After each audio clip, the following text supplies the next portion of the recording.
Nossa, eu tenho tantos, tantos, tantos. Foram desafios incríveis que aconteceram, mas é uma pena que eu não voltei mais lá para dar Uhum. continuidade. Naquela época, nós não tínhamos o processo do Instituto, né? Não sei se seus Sim. ouvintes conhecem o processo do Instituto Ruri.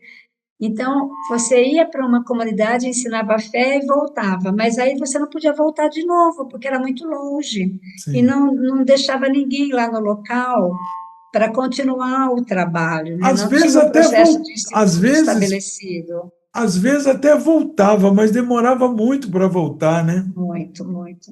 Eu Eu fui lembro para. uma vez nós fomos, Gabriel, era com Gabriel, nós fomos uma vila no interior do Amazonas, para o lado de Tefé, Quari, aquela região ali do Alto Amazonas. Era uma vila pequena, sei lá, devia ter umas 80 casas. A igreja estava aos pedaços, não tinha telhado, o padre não ia mais. E aí, naquela época, o que fazia muito sucesso era a projeção de slides, né? Mas naquela É, vila não tinha nem energia elétrica. Mas nós viajávamos como uma bateria de carro, né? E aí olha, ligava o projetor de slide na bateria e projetava. Era um sucesso total, né? A vila inteira ia assistir. Eles ficaram tão empolgados, teve muitos que se ingressaram na fé naquela noite e tal.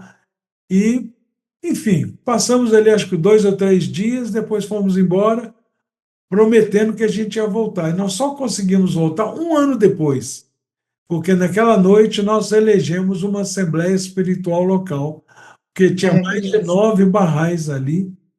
E aí nós elegemos e ficamos de voltar. Voltamos um ano depois para fazer a reeleição. Quando nós voltamos para a reeleição, a igreja estava reformada e o Olha, padre passou a celebrar a missa uma vez por quinzena, porque nós despertamos, quer dizer, a mensagem de Esbarral lá despertou a religiosidade no coração daquela gente, que eles trouxeram, segundo eles, trouxeram o padre a laço. Uma vez por quinzena, o padre tinha que ir lá rezar a missa. Então você vê, Padre Barrai. como a gente não tinha condição de ir e voltar, como você disse, ficava aberto para o Espírito de Deus habitar no coração daquela gente tão pura, né? Exato. Mas aí o Do desafio era qual? passado, eu tenho muitas histórias, mas não vale a pena contar porque não tem continuidade. Eu acho que o último desafio que teve continuidade, graças a Deus, foi no distrito do Cacau Pireira. Quando eu comecei o trabalho no Cacau Pireira, eu estava sozinha. Aí depois eu fui na escola, né? Eu aluguei uma casa para morar lá. Eu fui na escola, conheci a dona Regina, que é uma Bahá'í que participa hoje lá no Cacau, que ela era como se fosse uma supervisora ali no colégio. E o diretor é meu amigo. Eu falei para ele, eu posso falar com os alunos, porque eu vou começar o estudo de um livro do Instituto Rurik, que era o livro 1, eu levei o livro para mostrar para ele, né? Que nós queremos empoderar esses meninos para que eles façam boas escolhas na sua vida, para que eles ajudem seus pais, sua comunidade, que eles estejam preparados para a tomada de decisão diante dos desafios. Não, pelo amor de Deus, ele disse, é um favor que você me faz. A escola estava passando por um problema muito grande de traficantes indo lá, traficantes assediando os alunos, né? Ele pediu, implorou, pelo amor de Deus, faça isso. Aí, com a ajuda da dona Regina, nós fomos e 7 ou 8 jovens levantaram a mão que queriam participar e me ajudar, que hoje são os barrais que estão servindo no Cacau Pireira, que estão coordenando esse processo hoje. Então, foi algo assim maravilhoso, porque eu orei muito, pedi muito a Deus que me mostrasse os jovens que estavam preparados para ajudar, para assumir esse trabalho, porque eu sempre tive aquele espírito de vou lá levantar recursos para continuar, e eu vou voltar, eu vou para outro lugar e vou fazer a mesma coisa, vou levantar recursos que assumam a responsabilidade, e assim, essa é a minha, Missão. como é que eu falo? Não é nem missão, é o meu prazer, né? Minha Coca-Cola. Eu gosto de fazer isso. Eu não gosto de ir para um lugar e ficar lá coordenando, como se fosse uma chefe. Esse trabalho é meu, foi eu que fiz. Assim. Não gosto disso.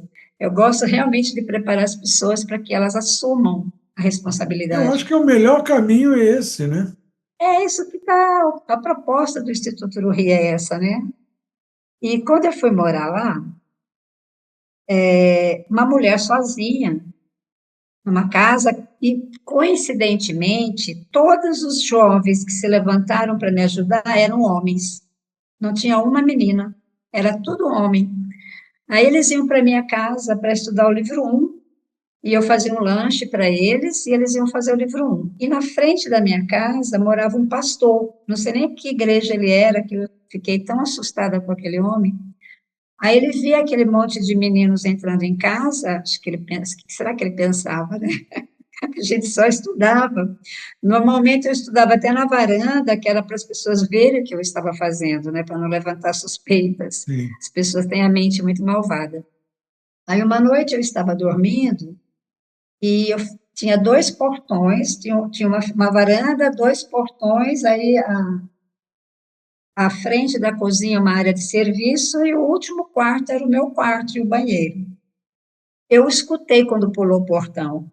Escutei, pá! Sabe quando a pessoa pula o muro, pula o portão? E eu sozinha em casa, eu escutando. Aí a pessoa deu a volta e estava forçando a maçaneta da cozinha. Aí eu acendi todas as luzes e comecei a cantar. Comecei a cantar. Comecei a cantar, cantar, como se nada tivesse acontecendo. Aí a pessoa foi embora. Isso era de madrugada, Leni? De madrugada, era mais ou menos 1h30. A pessoa foi embora, eu tenho certeza que era esse pastor, porque Que ele me coisa. vigiava.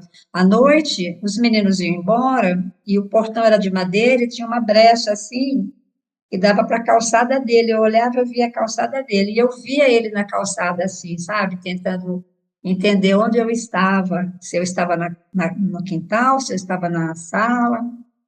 Você não E pensou depois nunca em convidar uma menina para passar uma temporada com você? olha, eu procurava a menina. Não, eles só iam fazer o livro, depois eu ia embora. Não, eu sei. Começou uma menina a estudar o livro, aí ela ficou grávida. As meninas, elas engravidam muito cedo, aí já tem que ficar em casa, É, trabalhar, enfim. é. Aí eu precisei sair de lá, Padinho, eu saí de lá, para não dar esse mal-entendido, né? Aí eu contava para os jovens que iam estudar, eu contava o que tinha acontecido. E eles, às vezes, ficavam na rua, assim, na frente, como se estivesse brincando, né, na frente da casa, para dar uma certa proteção para mim. Aí eu saí da casa, mas graças a Deus os meninos já estavam, nessa época, eles já estavam no livro 3, já estavam bem avançados, e hoje são eles que estão lá tocando o processo, lá no Cacau Pireira. Aí depois dessa casa apareceu uma invasão de caramujo, quando o rio começa a subir, sabe aqueles caramujos Sei, africanos? sim. Enchia a casa de caramujo, enchia. Na casa Aí nova que você mudou? a casa que eu estava morando, essa casa que o homem tentou entrar. Ah, Aí eu certo. tinha que jogar sal e a gente recolhia com um saco de lixo, recolhia, eu chegava a recolher mais de 90 caramujos da casa. Aí eu acabei saindo, aí eu saí da casa. Eu acho que também esse caramujo já foi uma força de Deus aí para você sair fora. Eu saí de lá, porque as pessoas têm a mente, algumas pessoas, não todas, né? A minoria, uma pequena minoria tem a mente malvada. É. Aí depois nós alugamos outra casa que os meninos estão lá agora. Esse Eu livro não um, estou mais lá, hum, eu não estou mais com eles, né? Eu estou em Iranduba, mas não estou mais diretamente no processo dessa comunidade do cacau. Eu apoio, vou esporadicamente, mas eles estão tocando o processo sozinhos, com as que ótimo, instituições que e com ótimo. a comunidade, né? É. Então, Fala um essa é a minha pouquinho, experiência. fala um pouquinho sobre o livro um do Instituto Ria. O Instituto Ria é uma coleção de livros, como é que é? O Instituto Ruhi, ele é como se fossem as ferramentas para nós trabalharmos pela paz. Então, quando você fala assim, eu vou trabalhar para que o reino de Deus seja estabelecido na terra. Então, você imagina o reino de Deus como um lugar onde não haja preconceito racial, nem preconceito religioso, né? Que as pessoas não façam brigas, não façam guerra, mas trabalhem juntas. Porque os descendentes indígenas, os descendentes africanos, os italianos, né, os europeus, todos somos irmãos. O planeta Terra é um só, não deveria existir diferenças entre nós. Então, a humanidade, ela é uma só. Então, a unicidade da humanidade é uma coisa maravilhosa. E a unicidade de Deus também. Quando você fala com o judeu, com o muçulmano, com o cristão, com o Bahá'í, todos nós convergimos para o mesmo Deus. Então, nós acreditamos na unicidade de Deus e na unicidade da humanidade. Então, com todo esse pensamento de unicidade, de justiça, de equidade, nós podemos fazer a paz. Né? São as virtudes necessárias para se construir a paz. Mas a paz é algo muito grandioso, está bem pertinho de nós, mas a gente não sabe por onde começar. Então, o Instituto Urri, que foi criado na Colômbia, né, há mais de 50 anos, ele criou uma série de cursos que vai preparando o indivíduo para a compreensão da unicidade da humanidade, da unicidade de Deus, e que nós temos que nos unir para trabalhar juntos. Então, não é a hegemonia, não é que alguém vai dominar o outro povo por uma ideia maior, não é isso, é a unidade na diversidade. Então, O os espírito é de católicos, com cooperação, né? os evangélicos, os barrais, os judeus, os muçulmanos, todos vamos trabalhar juntos para construir a paz. Então, o Instituto Urri, ele é a ferramenta que alguém vai falar para você, Padinha, mas como que nós vamos trabalhar junto? Olha, nós vamos começar com essa sequência de livros, que é para formar recursos humanos.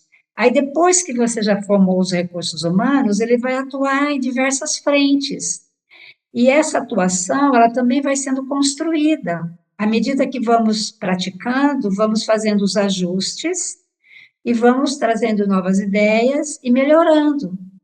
Então, os livros do Instituto do Rio, o livro 1, ele prepara nas virtudes humanas. Não mentir, não roubar, né? Não ter preconceito, trabalhar, ter seu ofício, seu ganho de dinheiro, não falar mal dos outros. Então, ele prepara o indivíduo para viver na sociedade. E é um livro tão incrível que você pode aplicar para trabalhadores de uma empresa, professores da universidade, porque ele se aplica a qualquer pessoa. Isso. Ele não é um livro de formação na religião. Ah, eu vou fazer esse livro, então vou me formar Bahá'í. Não, você vai desenvolver as suas virtudes. Aí depois o livro 3, preparado para dar aula para crianças. O livro 3, ele tem vários níveis, né? Tem o livro 3.1, 3.2, 3.3, 3.4, é para criança de 5 a 11 anos. Então, esse livro, ele prepara a criança para ela ser um protagonista. Desde criança, ele já aprende a ter um discurso de unidade. Então, desde criança, ele aprende a respeitar o pai, a lavar o prato que ele comeu, estender sua toalha no varal. Ele aprende a fazer um trabalho com excelência. Ele já começa a pensar o que eu vou ser quando crescer, como eu posso servir a minha comunidade. Então, quando a criança sai desse curso e vai para o curso de pré-jovem, então você tem uma série de livros de 5 anos até 11, aí a partir de 12 anos até 15, você tem mais 12 livros. E nesses livros, você vai ensinar essa criança a fazer projetos para ela melhorar a qualidade de vida da sua comunidade. Aí já chama de Então, pré-jovem, né? pré-jovem, além dela melhorar o nível de leitura e compreensão de texto, porque os textos são muito bem elaborados e contam histórias verdadeiras de pré-jovens, onde eles vão discutir aqueles casos. Ah, se fosse eu, o que que eu faria? Você faria igual o personagem da história? Aí entra a parte de ciências matemática, onde fortalece o conceito de ciências e matemática com a compreensão de um mundo justo. Então, você estuda ciências não para você dar uma de esperto e ganhar dinheiro, vender um produto na internet que não tem todo aquele benefício, mas eu vou vender porque eu vou me dar bem. A ciência é como uma ferramenta para melhorar a vida da comunidade. A matemática você aprende para você ter justiça no meio econômico, a justiça entre todos os povos. É maravilhoso o livro. O curso, quer dizer. Quando termina o curso de pré-jovem, você vai para outro curso que já é para cima de 15 anos, que é o livro um, livro 2, livro 3, livro 4, que vai até o 13. Enfim, tem mais livros. É um aprendizado que nunca termina. E ele é para todas as religiões. Ele é para todas as religiões, é para todas as pessoas, para você trabalhar com organizações governamentais, não governamentais. É maravilhoso. Só Isso. você conhecendo mesmo para você saber como é incrível. Então, com esses livros, você vai percebendo que é possível fazer a paz. É possível unir a humanidade com esse trabalho com as crianças, com os pré-jovens, com os jovens, com os pais. E depois eles vão discutir projetos socioeconômicos. A minha comunidade tem falta de alimentos. O que nós podemos fazer para ter mais alimentos? Vamos fazer uma horta? Vamos beneficiar algum produto? Vamos construir uma mini produção de costura, de São camisetas, de cursos de vestido? verdadeira capacitação, né? Legal. Exato. E por último, eles já começam a discutir como eu posso melhorar financeiramente a minha comunidade, o que que eu posso produzir honestamente, dentro da verdade, dentro do princípio da unidade, da justiça, eu vou produzir um produto que eu vou vender justamente. E isso vai crescendo, e as pessoas vão trazendo suas ideias. Então, por isso que eu falo que nós, Barrais, não somos os donos da verdade e nem somos os donos da ideia. Que essa ideia, ela é secular, ela está nas escrituras sagradas, ela não é minha, não é sua, né? Ela é de Deus, ela foi trazida a nós pelos mensageiros. É uma verdade eterna que nós temos que descobrir juntos e trabalhar juntos. Então, eu acredito que tudo vai convergindo para a paz. Então, nós temos o Mercosul, que é uma tentativa de unir os países da América do Sul para ter um comércio mais justo. Nós temos na Ásia algumas tentativas comerciais. Nós temos Estados Unidos com o Canadá tentando fazer alguma união econômica. Então, embora eles sejam. A Europa, que já é até considerada praticamente um Isso, país com isso. sua bandeira.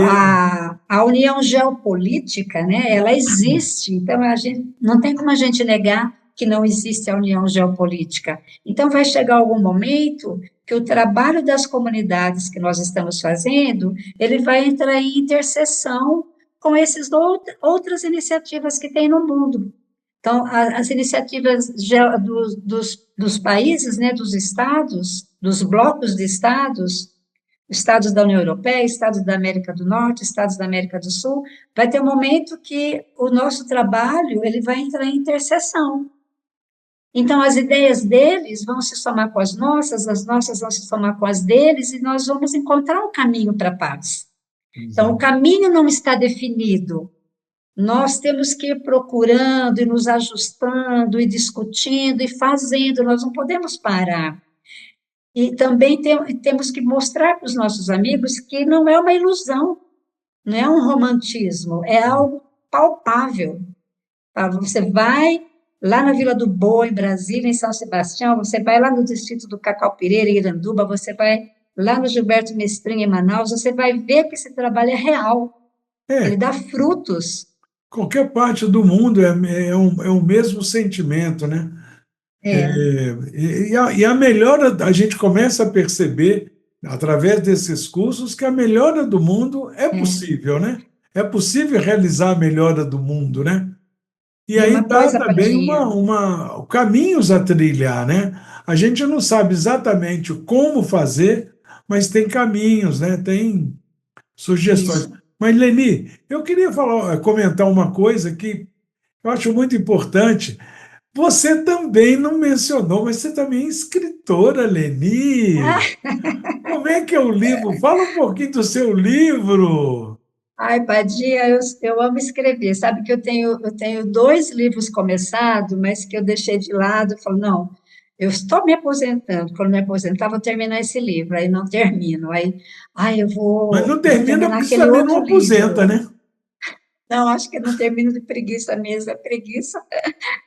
A gente fica com preguiça às vezes, coloca outras necessidades na frente, né?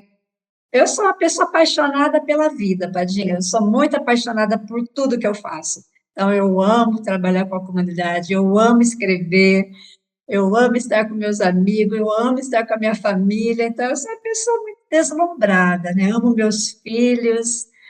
E às vezes eu tenho até que me conter, dar uma assim de quem não está sentindo nada, sabe? Porque eu acho, meu Deus, eu sou muito exagerada. Eu penso, eu não posso ser assim, tem que ser mais discreta. Não. Mas fala Mas eu sou fala do muito. livro que você terminou. Esse quadro aqui, ele é praticamente a foto Ah, da capa do livro. É que isso. eu não tenho o livro agora aqui para te mostrar, só que esse daqui é uma pintura. Olha, Esse eu aqui é pensei meu nesse. filho que pintou esse quadro, o Tomás. Eu peguei nesse Esse livro aqui seu outro dia é, aqui e falei, nossa, no episódio da a capa do Leni. livro é esse rio aqui, que é o Rio Canumã, né? Que ele é um rio preto, de águas pretas, translúcidas. É limpinha a água. Agora, infelizmente, depois dessa seca, desse desmatamento, as águas estão barrentas. O rio praticamente sumiu, muito triste. Mas vai Então, voltar. a primeira viagem que eu fui à área indígena, essa aqui é uma fotografia do Rio Canumã, que o Melo fez essa foto e o meu filho pintou o quadro, o Tomás. Tomás pintou o É quadro. uma pintura? É uma pintura. Tomás, Nossa, que lindo, que em lindo. 2004, ele tinha 13 anos. Ele Nossa, pintou o muito lindo, um quadro. verdadeiro artista. Ele é um artista, meu filho. Hoje ele está com 36. 36, 36. vai fazer 37. Meu filho faz 37 dia 1º de fevereiro. Então, a Padinha indígena, ela foi assim um estouro de emoção na minha mente, no meu coração, né? Eu fui para a área indígena e eu fui escrevendo um diário. Desde que eu saí da minha casa de Iranduba, e Iranduba é um interior do Amazonas, e eu fui para Borba, que é outro interior. Aí passa por Nova Olinda do Norte e vai para Borba, tudo de barco. Então, demora, dentro do rio, você fica mais ou menos umas 16 horas só saindo de um barco, entrando no outro barco, saindo de um rio, entrando no outro rio. Uma ponte aérea, é, ponte Pluvial.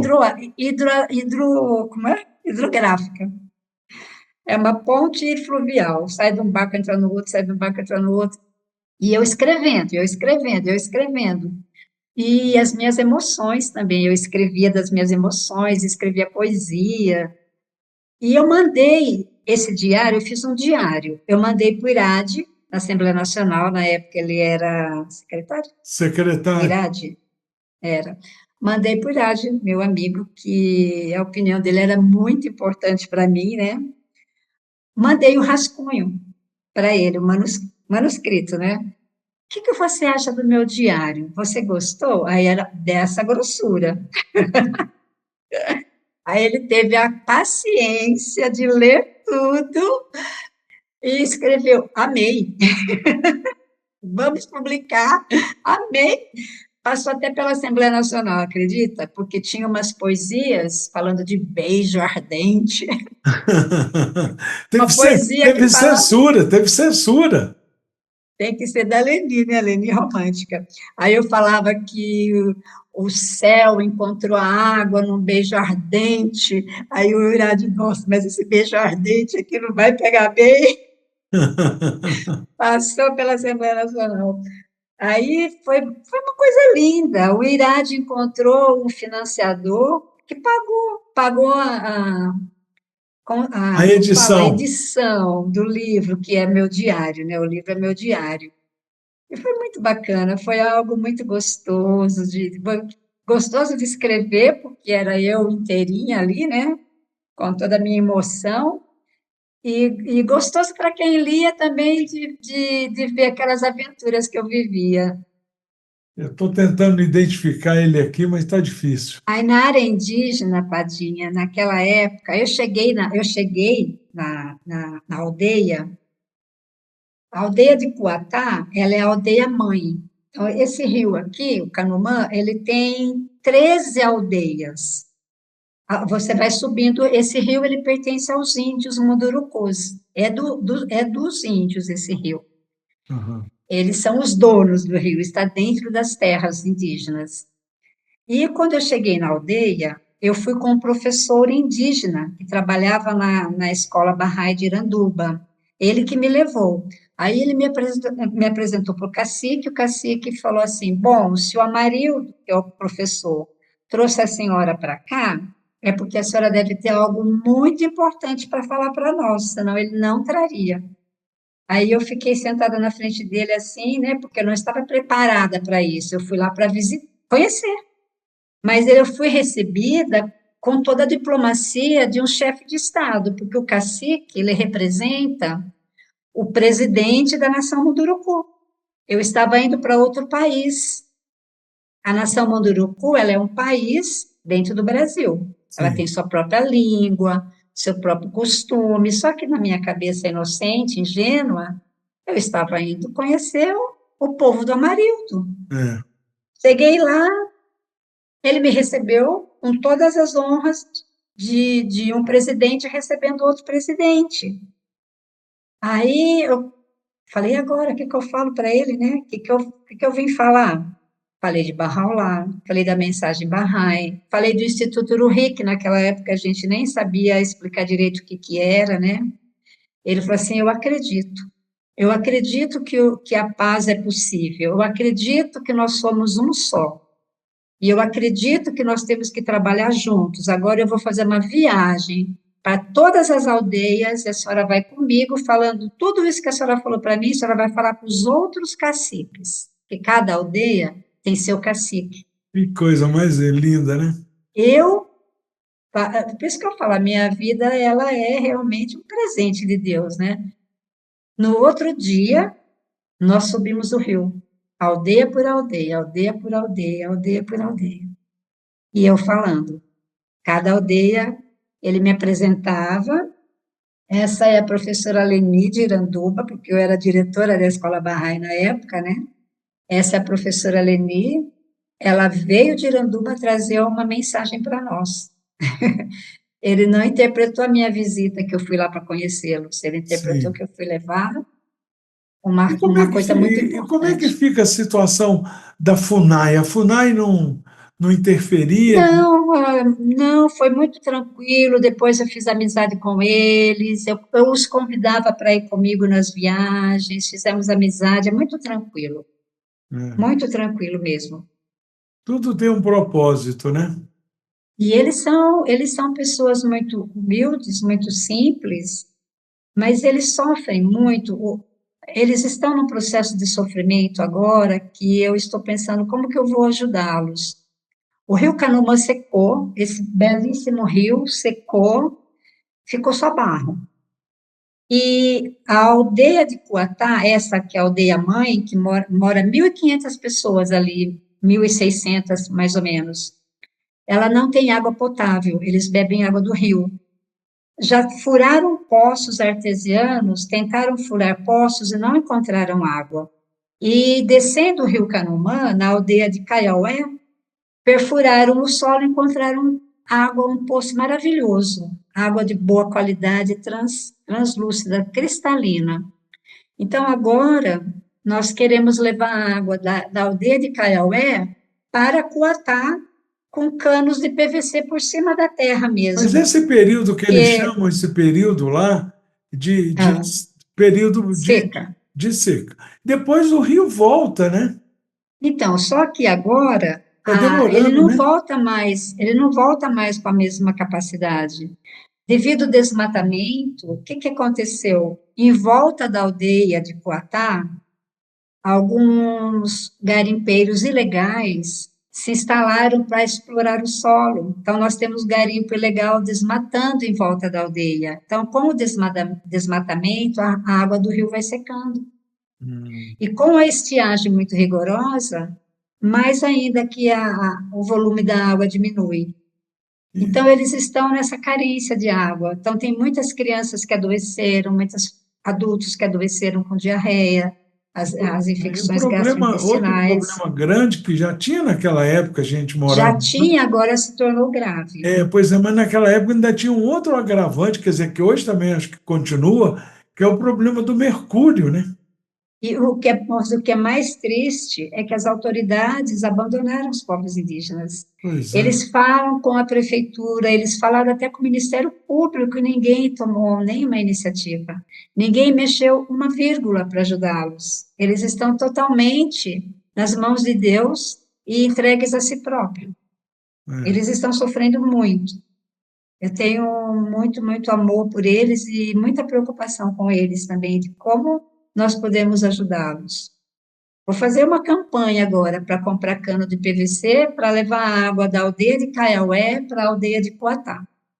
Fica menos de R$ 3.000, tadinha. Pois É é. uma coisa baratinha de fazer, Pois é. Agora baratinho. isso é o preço do material. E a mão de obra? Quem é que vai fazer isso? Eles mesmos fazem. Eles mesmos? Eles já conseguiram uma caixa d'água e um motor, uma bomba. Está faltando só o cano agora. Para a gente, porque a terra ela fica no alto, por mais que o rio suba, ele não sobe até a aldeia de Caiaué. Sim, é. Caiaué fica no lugar alto, né? Então tem um barranco alto aqui. É. Então, aqui é um rio bem cheio. Dá para a gente pegar do poço do Caiaué, o cano de PVC, e levar até Coatá, são 800 metros. É Você, só inform- 800 você, metros de você cano. deu a conhecer essa realidade para o Conselho da Amazônia, Sim, sim. porque Estou através, esperando. através do Conselho, eles poderiam fazer uma campanha a nível nacional. Levantar esse valor não é realmente É menos de algo, R$ 3.000, é não é muito algo pouco. absurdo, né? E a última vez que eu falei com eles, eles reclamaram do abandono pelas autoridades. Olha, a escola indígena de Coatá, há 5 anos não recebe merenda escolar. 5 anos não recebe merenda escolar. 6 anos já. Pois é, é um E, absurdo, é um absurdo. e, e quando a gente fala de unidade mundial, paz mundial, ela começa do micro para o macro, né? É um Claro, crescimento claro, orgânico. claro. Então, é trabalhar com essa comunidade em busca de recurso, além dela estudar os livros do Instituto Ruhi, além dela passar pelo processo do Instituto Ruhi, ela também precisa se organizar internamente para ir com as autoridades e falar das suas dores, né? Que nós temos Secretaria de Educação, temos Secretaria de Saúde dos povos indígenas. Eles vão lá, eles estão vendo a necessidade, estão vendo as crianças com diarreia. Eles estavam coletando água para a escola de um poço de barro, um poço de lama. Eles Pois é. estavam coletando água para mandar para a escola. É muito triste, é Então, muito triste. é, as comunidades, elas estão gritando por unidade, elas estão gritando por justiça. Aí nós temos que nos mobilizar para fazer alguma coisa. É. E nossa forma de mobilização é por meio do Instituto do Rio. É formando recursos humanos para que eles se organizem, para que eles construam o que é necessário, para que eles formem outras pessoas. Então, não existe um líder, né? É a É. comunidade junta, consultando, vai caminhando. Então, todo mundo se reúne, consulta, toma decisão, vai para a ação, avalia, retorna e assim vai. Eu acho que cada um de nós, dentro do seu conhecimento, do seu engajamento com determinadas situações, porque nós vivemos, de fato, num mundo muito doente. E as doenças são tão variadas que não dá para a gente querer salvar a tudo e a todos, né? Mas a gente tem que concentrar em alguma coisa e realmente fazer algo. Porque de Fazer algo. discurso, de conversa bonita, a gente vê em todo o noticiário, mas É, ações mesmas a gente vê muito pouca, né? verdade, Mas Padinha, é uma verdade. situação muito lamentável, né? Lamentável. É. E você hoje está em Piracicaba e um pé em Hoje eu estou em Piracicaba e outro pé em Piracicaba. Iranduba. Isso. Eu vou voltar no início de janeiro para lá, né? Vou para a área indígena. Eu estou de licença prêmio. Como meu filho não estava bem de saúde, aí eu falei, não, vou ficar um tempo aqui, dando uma assistência para os meus filhos, porque eu sou a mãe que sai de casa, né? Porque quando os seus filhos fazem 18, 20 anos, os pais mandam os filhos cuidar da vida deles, né? Quando meus filhos fizeram 20 anos, a mamãe saiu e eles ficaram. É. Que eu estava aqui em Piracicaba, né? Aí eu resolvi voltar para Todos Iranduba são e casados, Leni? eles já são adultos agora, né? Estão solteiros. Estão solteiros. Como é? Fala o nome dele, Estão, fala o nome deles aí para a gente é o registrar. O Quantos Vitor anos o Américo, Vitor tem? 39, 39. o Igor, 38, e o Tomás, 36. Três meninos, eu também tenho três Três meninos, né? meninos. Pois é. Eles cresceram lá em Iranduba. Cresceram em Iranduba, correndo atrás de calango, de jacaré. É. Uma vez a professora falou assim para eles: Olha, tal dia nós vamos fazer uma feira e vocês trazem o bichinho de estimação de vocês, o pet. Aí eles criavam um jacaré lá em casa, um jacaré, né? Que eles acharam um filhote de jacaré, choveu muito, o rio subiu e o jacaré ficou na grama e não soube voltar para o rio. Aí o Igor levou o jacaré para casa pequenininho. Meu Aí o Deus. jacaré já estava grandinho, já ele tratando do jacaré, o jacaré já estava grandinho. Ele enrolou o jacaré, enfiou dentro da mochila. Oh, meu Deus do céu. Aí soltou o jacaré na escola. Todo mundo com o cachorrinho, o gatinho, ele soltou o jacaré. Ligaram para mim, era uma escola particular lá em Iranduba, chamava Ibope, uma escola metodista. Ah, desculpa, batista.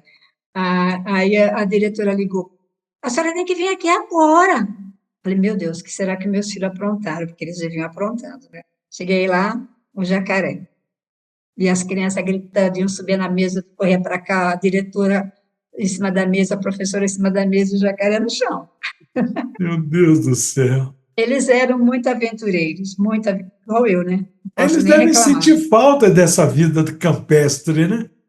Eles sentem falta. Todo mundo gosta de calor, Leni? Gosta, Ah, isso gosta. é muito bom, né? Porque lá é um sol para cada um, né? Um sol para cada um. Ai, Padinha, tem muitas histórias, Padinha, dá para Imagino. escrever muitos livros. Imagino. Continua, vê se tira a preguiça, joga essa preguiça fora e termina É, dois que vou tá no escrever prelo, né? livros de Tá no. aventura, viu? Aventuras. Muito bem, muito bem. Leni, sempre eu falo, eu coloco isso para os nossos convidados, porque é o que a Sim, gente mais recebe de solicitação. A gente até pede, sim. depois que o episódio for ao ar, né? Você entra no canal do YouTube e procura Sim. lá o seu episódio, porque às vezes muita gente faz pergunta para você, ou te Ah, agradece, ou faz comentário, Leni, adorei aquilo que você falou, não sei o quê. E aí você responde para eles, porque às vezes eu me meto lá, com prazer. então, Vai ser um prazer enorme. às vezes eu me meto lá de gaiato no navio, né? E É. dou um joinha, falo alguma coisa. Me avisa, porque eu sou um pouco Não, meio não, parada, assim, não, nessa não vida dá para social. avisar. não dá para Ah, avisar, tá, eu que porque é tenho que muita entrar, né? gente, né? E aí, Sim, mas de sim, vez em quando eu entro num episódio ou no outro, mas eu já aviso o tá. convidado, porque Mas às será um vezes prazer, viu? às vezes não é sempre, mas como É, acontece, né, com regularidade, mas o que que o não, pessoal eu amo pergunta? conversar. Então, mas como o pessoal pergunta, eles perguntam que eu tenho que fazer? É gente que está com vontade de sair de pioneiro, nem que seja Ah, pioneiro no próprio, na própria vizinhança, na própria cidade, mas ela fala, nossa, eu fiquei ouvindo a história da Leni, eu achei uma coisa maravilhosa, não tem coragem, ou eu, o que que eu tenho que fazer? Eles querem saber, eles querem ter uma receita do que eles precisam pode fazer. deixar. Estou aqui para falar das Isso, minhas receitas. isso. Então, por favor, qual é a receita? O que que você sugere? Fazer, fazer, fazer, fazer. Não tem receita. A iniciativa individual é algo que eu amo. Eu amo ter iniciativa individual. E amo quem faz isso, porque é simples você começar. É simples. Começa por onde você tem oportunidade. E as coisas vão fluir. E você, claro, né, que você tem que consultar com alguém, trocar ideias, com a própria comunidade. Não para, porque os desafios vêm, mas eu acho que eu nunca tive desafios assim tão grandes ou coisas duras, difíceis. Para mim sempre foi tudo muito fácil. Eu sempre fui muito abençoada. Sempre tive gente boa perto de mim. Tadinha, eu viajava sozinha. Quando chegava minhas férias, eu saía de Rio Branco. Olha o que eu fazia. Eu ia para Dourados. Eu ia para Campo Grande. Eu ia para Dourados, aí eu atravessava a fronteira de trem para Bolívia, naquele trem da morte, Dourados, Campo, Mato Grosso do Sul. Mato Grosso do Sul. Eu pegava aquele trem da morte, eu tinha 21, 22 anos, sozinha. Eu ia parar na casa do Eloy Anelo, lá em Santa Cruz, na Bolívia. Por Eu que nunca fui chamava Trem da roubada, Morte? porque era o trem do tráfico de droga, onde aconteciam crimes dentro do trem. Eu nunca fui roubada, eu nunca ninguém brigou comigo. Eu dormia, eu botava minha malinha, dormia no trem, ninguém nunca mexeu comigo. Nunca vi uma pessoa de cara feia. E eu fazia isso com frequência, ó. Eu ia visitar o Eloy quando o Eloy estava indo no Ministério da Educação e Cultura para aprovar a Universidade NUR. Ele estava com o projeto da Universidade NUR aprovando no MEC, no Ministério da Educação e Cultura da Bolívia. Eu ia com ele levar os projetos. Aí ele me explicava o que era o projeto. Olha, esse daqui é uma universidade que nós vamos fazer. Ainda não existia a Universidade Nova. Sim. Eu ia com ele montar Então, quer dizer, rádio. o conselho é coragem.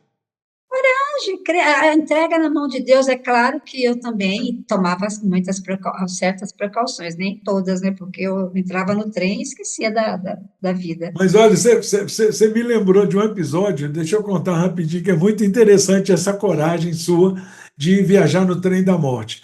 A gente uma vez ia para o Peru, e aí também tinha que ser ir pelo trem da morte para Bolívia, La Paz e depois ir, né? Acabou não dando certo, fomos para outro lugar.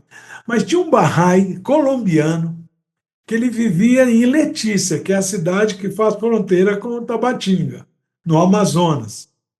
E aí tinha uma Conheço. cidade perto de Letícia que o pessoal falava: olha, o pessoal aqui toma cuidado porque tem muito ladrão. E ele vendia galinha, vendia frango. E aí falou com esse rapaz barraio: e toma cuidado porque eles adoram roubar frango. E não tem como você evitar, porque são aquelas caixas que cada caixa tinha 15 frangos. Ai, Ele meu levava Deus. 4 caixas, cada caixa com 15. Aí ele falou: pode deixar que eu tenho a receita. Ele colocava cadeado em todas, porque era grade, né? Ele colocava cadeado em cada uma das caixas, punha uma em cima da outra, cobria as caixas com a rede e dormia em cima da última caixa. Aí ele falou: se alguém tentar levar uma caixa, porque não roubava uma, roubava a caixa, né? Se eles tudo. tentar roubar uma caixa, eu vou cair em cima deles. Então, quer dizer, cada um pioneiro tem a sua Nossa, função, muita. né? E Então é Deus coloca coragem, os né, Leni? anjos. É Deus coragem. coloca os anjos. Uma coisa, Padinha, que eu tive o hábito desde a minha primeira viagem, é de fazer oração e pedir ajuda para as pessoas que já se foram. Hum, Eu não conheci o Dr. Morragia pessoalmente, mas eu tinha uma conexão muito forte com ele. Eu orava para ele me guiar, para ele cuidar de mim.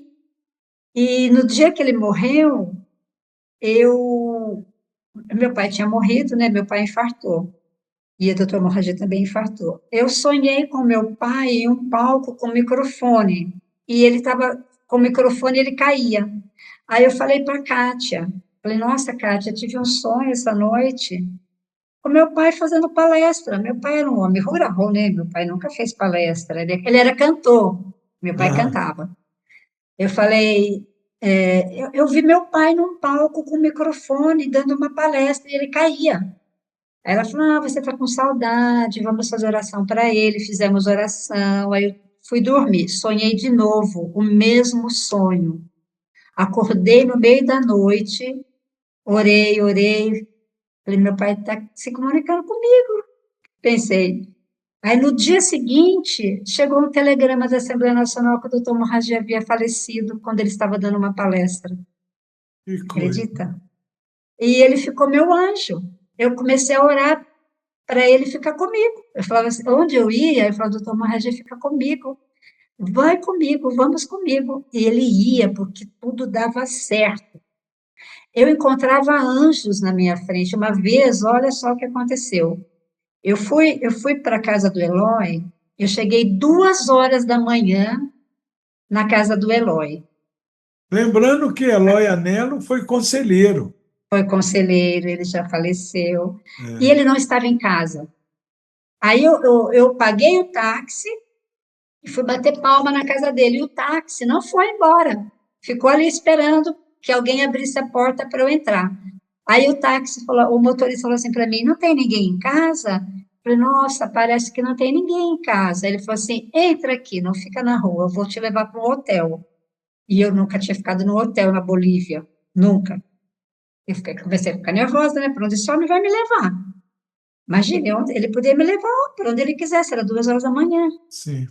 Ele me levou para um hotel, pagou a conta do hotel para mim e falou assim para a dona do hotel: arrume um quarto para esta moça, o melhor quarto que você tiver, e cuide dela, porque ela veio visitar um senhor daqui, que mora aqui, Santa Cruz, e ele não está em casa, ela não pode ficar na rua.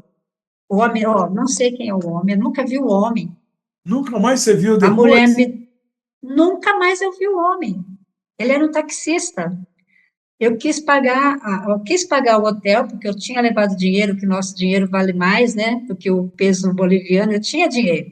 Ela não quis receber, disse que ele já tinha pago a conta, preparou o café da manhã para mim e falou assim: se o seu amigo não estiver em casa, você volte aqui. Puxa, Olha se não é coisa do outro mundo. claro, Então, o que que eu tenho para falar de ruim? Nada. literalmente, Eu literalmente. só tenho Não, coisas mas não é maravilhosas para ruim, não. contar. Aqui, quando eu falei desafio, esse é um desafio. Ah, Esse é um sim. desafio. Esse desafio só é vencido com fé. Aí eu contei para o Eloy, ele só ria, ria, ria, ria. E ele não acreditava que tinha acontecido tudo isso. Você está falando sério? Eu falei: estou falando sério, isso aconteceu comigo esta noite. Ele dava risada. Ele disse: mas eu cheguei logo aqui. Tinha uma festa de 19 dias e eles ficaram conversando, conversando, conversando. Ele chegou alguns minutos depois que eu tinha batido palmo. Pois é. Ele, uma vez em Manaus, contou para a gente que teve uma briga com a esposa, porque ele queria, sempre ele levava o filho para quando fazia atividade de ensino na Amazônia, no Amazonas, no Pará, naquela região ali Sim, da Colômbia. E aí sim. a esposa brigou com ele, brigou, força de expressão, né? Discutiu com ele, não Aham. gostava que ele levava o menino, porque ele voltava todo picado de Carapanã, de pernilongo.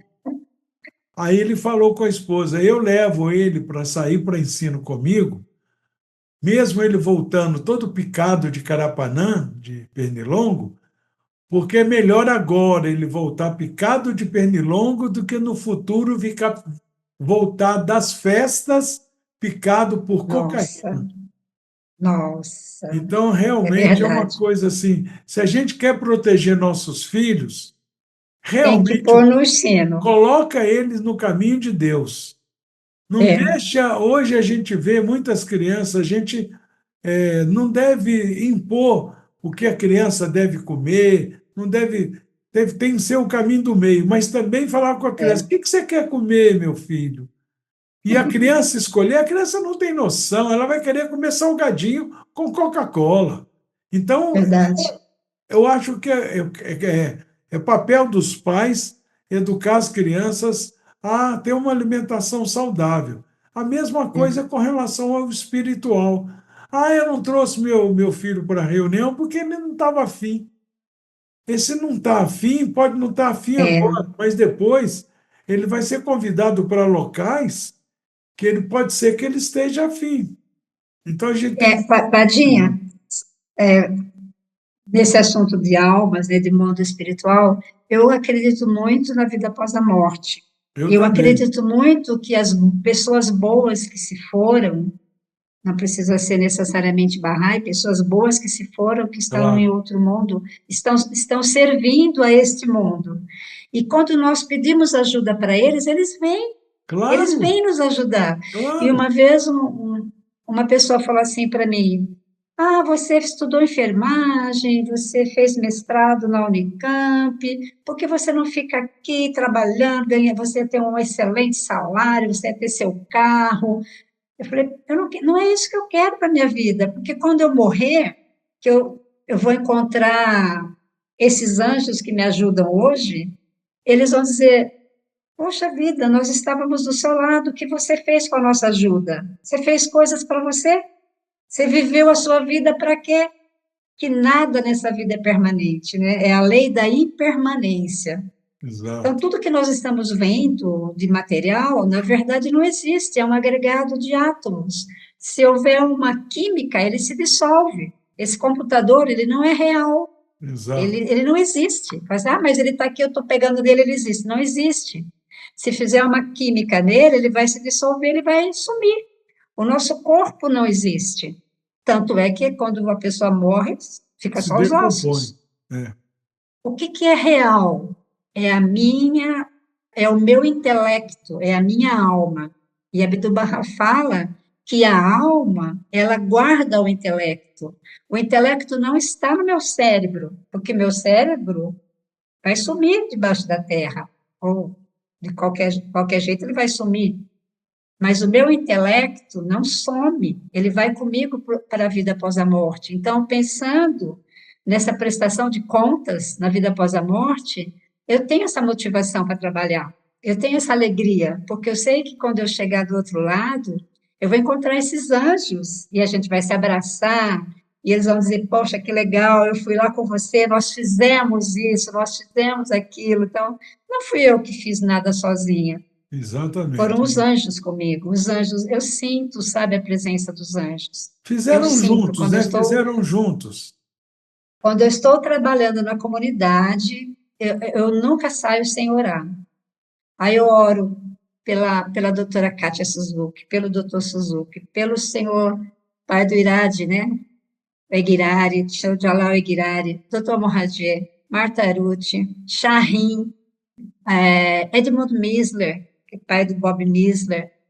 Então, eu tenho os anjos, assim, que eu oro por eles e que eu peço para eles me acompanharem, para eles me darem uma luz, me darem a inspiração do que eu devo fazer, e eles dão. Isso. Tudo dá certo. Então, quem falou que não tinha um conselho para dar, deu até demais, né? É isso mesmo, é isso mesmo. Cada um, isso é uma receita, né? Isso é um É, caminhar de quem passa por experiências e que você não contou nem metade, nem um terço do que você já passou. E eu te conheço eu tenho e sei disso. 46 anos que eu sou Bahá'í. Então, essa é a sua idade, o resto não valeu, não. 66 de idade. Não, você só tem Não, 46. os 20 anos que eu vivi na Igreja Católica valeu, porque eu fui muito Não, feliz é lá. que. Eu ajudei muitas Olha, crianças. sabe com quem eu me tornei Bahá'í? Bom, eu participava já há 2 anos de reuniões de jovens e tal, até que um dia eu já tinha lido alguns livros e li O Ladrão na Noite. Aquele livro acabou comigo. Eu não era um católico fervoroso, estudioso da Aham. Bíblia, mas eu fiquei muito impressionado com aquele livro. Aí eu falei com quem? Com Carlos Alberto. Falei, cara, que a gente era amigo, nós somos amigos de infância, né? Falei, olha, eu cheguei à seguinte conclusão, que essa fé Bahá'í não precisa de mim, mas que eu preciso dela. Como é que eu faço para ser Bahá'í? Aí ele ficou todo feliz, ligou para a dona Efate para falar que tem mais um Bahá'í na comunidade, blá, blá, blá, e falou, Padinha, você hoje nasceu de novo. E eu Ai, que acreditei. lindo. Então eu tenho 51 anos de idade. Eu não Então, tenho, eu tenho 46. eu tenho 51. Então Ai, nós somos Deus. jovens, nós somos jovens. Padinha, a gente nasce todos os dias. Eu É, falo que eu sou várias versões da Leni, sabe? claro. Então, engraçado que quando eu falo assim, nasci de novo, aquela Leni não existe mais, essa aqui é outra, eu tenho uma Renascemos. capacidade de deletar. Eu deleto as coisas que não foram boas. Eu, às vezes, tento lembrar experiências ruins para contar para alguém, eu deletei já, porque eu É, sou uma nova pessoa. é, Então, eu tive várias vidas. é. Nesses 46 anos, eu tive várias vidas. Eu nasci e morri várias vezes. A gente renasce realmente todos os dias. É. Leni, a gente pode ficar aqui um mês conversando, que não tem fim, Ó, né? você pegou a convidada errada, Patinha. Nossa, peguei a convidada certíssima e eu agradeço muito, em nome da equipe aqui do Uma Graça de Podcast, a gente agradece profundamente a sua participação, vai Sou ser eu quem maravilhosa, agradece, sou eu quem mas, mas agradece. no começo do nosso episódio, eu falei que a gente não apresenta a convidada que se apresenta. Despedir Ah, tá também, bom. nós não despedimos da convidada. É ela que Sim. se despede de todos. Oh, Então, fica aqui gente, o nosso é agradecimento alegria. e que realmente valeu demais a pena esse episódio. Obrigada, eu quem Vai chegar a agradece. sua vez, vai chegar a sua vez. E Peço vai desculpas por falar tanto. engrandeceu demais esse episódio. Então, as palavras finais são suas. Muito obrigado. Ah, gente, muito obrigada. Eu quem agradece, e foi uma honra, viu? Uma honra mesmo. E eu espero conseguir acompanhar você, Padinha, porque você tem muito pique. Quando eu vejo, já passou aquele episódio, já está no outro, já está no outro, eu não estou conseguindo acompanhar todos, mas eu amo, amo, viu? Obrigada. Nós que Deus agradecemos. abençoe. Um beijo E bem um grande para beijo você. para todos. Espero que inspire vocês em passar pelo processo do Instituto, servir na sua comunidade onde você mora. O processo do Instituto e construção de comunidade não é um curso para a comunidade carente. Ele pode ser implementado em populações de classe média, população de classe média alta, rico, riquíssimo. Ele não é um curso que defende uma classe social, ele é para todas as classes sociais. Muito bem. Obrigada. Muito obrigado, Leni. Fica Tchau. com Deus. Tchau. Você também, tchau.